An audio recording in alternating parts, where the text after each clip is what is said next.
Un enfant en bas âge, enterré dans les années 1870, trouvé dans un cercueil sous une maison. Salut à tous et bienvenue sur AZ237.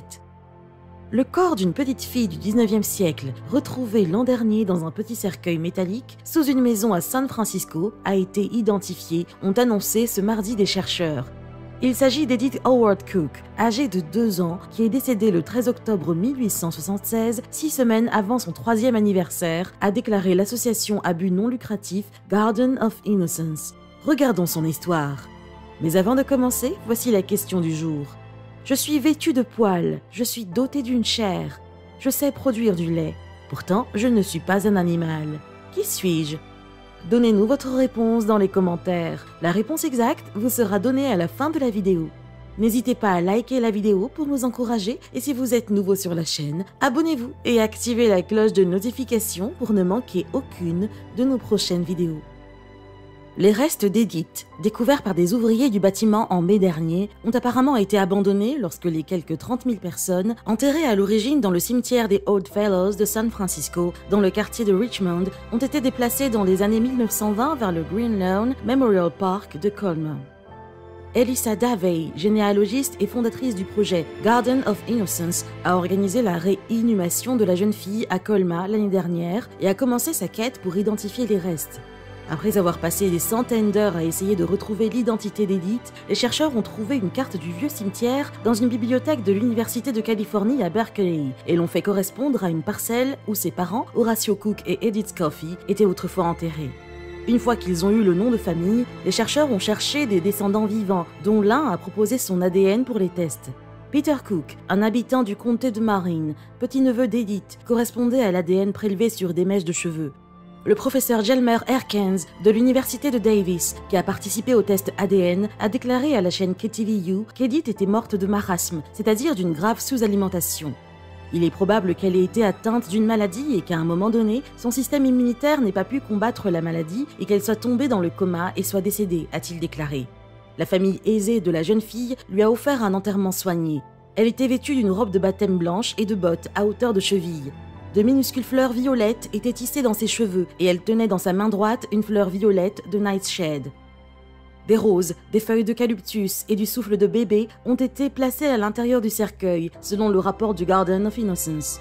Le père d'Edith était un homme d'affaires. Son grand-père maternel était un membre originel de la Society of California Pioneers, une organisation fondée par les résidents de Californie arrivés avant 1850. Lorsque l'enfant a été découverte, elle a été nommée Miranda Eve jusqu'à ce qu'elle soit finalement identifiée. Lors d'un service de réinhumation en mai dernier, des personnes de toute la Californie sont venues rendre hommage à Edith, dont les cheveux blonds et la peau étaient encore parfaitement conservés. Les Chevaliers de Colomb, une organisation fraternelle catholique, se sont mis sur leur 31 pour porter le cercueil jusqu'à son lieu de repos. Ont descendu un nouveau cercueil en bois de cerisier dans la terre, tandis qu'une centaine de personnes en deuil jetaient des fleurs et des pétales sur le dessus. Des haut-parleurs ont joué A Trumpeter's Lullaby pendant la cérémonie de 10 heures. Michael Dunn, du Garden of Innocence, a déclaré qu'il était important d'enterrer Edith car elle avait été oubliée pendant si longtemps. Elle a été oubliée et négligée pendant plus de 100 ans et cela prend fin aujourd'hui, a déclaré Michael Dunn l'année dernière. Elissa Davey, membre du Garden of Innocence, aide à enterrer les corps d'enfants non identifiés en Californie depuis près de 20 ans. Une fois que le corps de l'enfant a été retrouvé, elle a pris contact avec la propriétaire Erica Carner. Elle a ensuite planifié la réinhumation de Miranda. C'était dur, très dur, mais elle n'est pas seulement notre enfant, elle est celle de tout le monde, a-t-elle déclaré. Tous les matériaux utilisés pour les funérailles, y compris le cercueil, ont été donnés. Sa pierre tombale, en forme de cœur, indique Miranda Eve, l'enfant aimé dans le monde entier. Si personne ne fait son deuil, personne ne se souviendra. Le dos a été laissé vide au cas où son vrai nom serait découvert. Maintenant, comme elle est connue sous le nom d'Edith, son nom sera gravé au dos. Des ouvriers du bâtiment remodelaient la maison d'enfance de Carner, dans le quartier de Richmond, lorsqu'ils ont découvert le cercueil de plomb et de bronze enterré sous le garage en béton. Les 2 fenêtres du cercueil d'1 mètre ont révélé la peau parfaitement préservée et les longs cheveux blonds d'Edith. Kevin Boylan, ouvrier du bâtiment, a déclaré à l'époque à KTVU. Tous les cheveux étaient encore là, les ongles étaient là, il y avait des fleurs, des roses, encore sur le corps de l'enfant. C'était un spectacle à voir. Il n'y avait aucune marque sur le cercueil doublé de velours violet pour identifier l'enfant après sa découverte le 9 mai 2016. Karner a rapidement été surprise d'apprendre par le bureau du médecin légiste que l'enfant était devenu sa responsabilité. La ville a refusé de prendre la garde d'Edith et les problèmes ont continué lorsque Karner a essayé de faire réenterrer la fille. On lui a répondu qu'elle avait besoin d'un certificat de décès pour obtenir un permis d'inhumer la fille. Un entrepreneur de pompes funèbres de Colma a accepté de prendre le corps pour la modique somme de 7 000 $. Une société d'archéologie d'East Bay a proposé un prix encore plus élevé, soit 22 000 $. Pendant ce temps, le corps d'Edith se détériorait à l'intérieur de son cercueil dans le jardin de Karner, car le sceau avait été brisé après que le supérieur du coroner lui ait demandé d'ouvrir le cercueil. Cela ne semblait pas correct, a déclaré Karner au San Francisco Chronicle l'année dernière. La ville a décidé de déplacer tous ses corps il y a 100 ans et elle devrait assumer sa décision. La mairie a finalement mis Karner en contact avec quelqu'un qui pouvait l'aider en la mettant en relation avec le Garden of Innocence. C'est alors que Davey, qui a pu réunir les fonds nécessaires pour que le cercueil soit transporté et stocké temporairement dans un réfrigérateur de la morgue de Fresno, a déclaré qu'il devait faire ce qu'il fallait. « Cette fille était l'enfant de quelqu'un », a-t-elle déclaré. « Nous devions aller la chercher. Il était évident pour Davey que les parents de Miranda l'aimaient beaucoup, rien qu'en regardant la façon dont ils l'habillaient », a-t-elle écrit.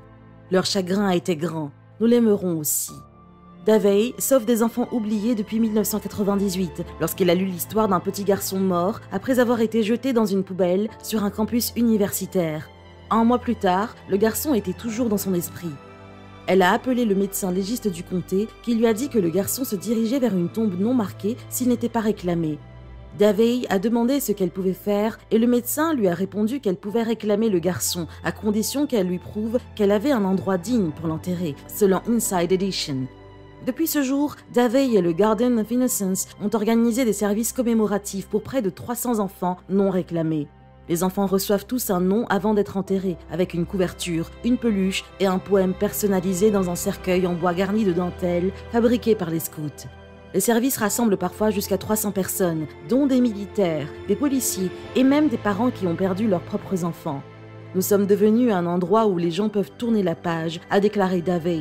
Et c'est ce que Davey voulait et a obtenu pour la petite Edith. Quelle est votre opinion au sujet de cette histoire? Dites-le nous dans les commentaires. Et maintenant, la réponse à la question du jour, la noix de coco. Bravo à tous ceux qui ont trouvé la bonne réponse. Nous voici arrivés au terme de cette vidéo. Merci de l'avoir regardée jusqu'à la fin. Surtout, n'oubliez pas de la liker et de la partager autour de vous. À très bientôt sur AZ237.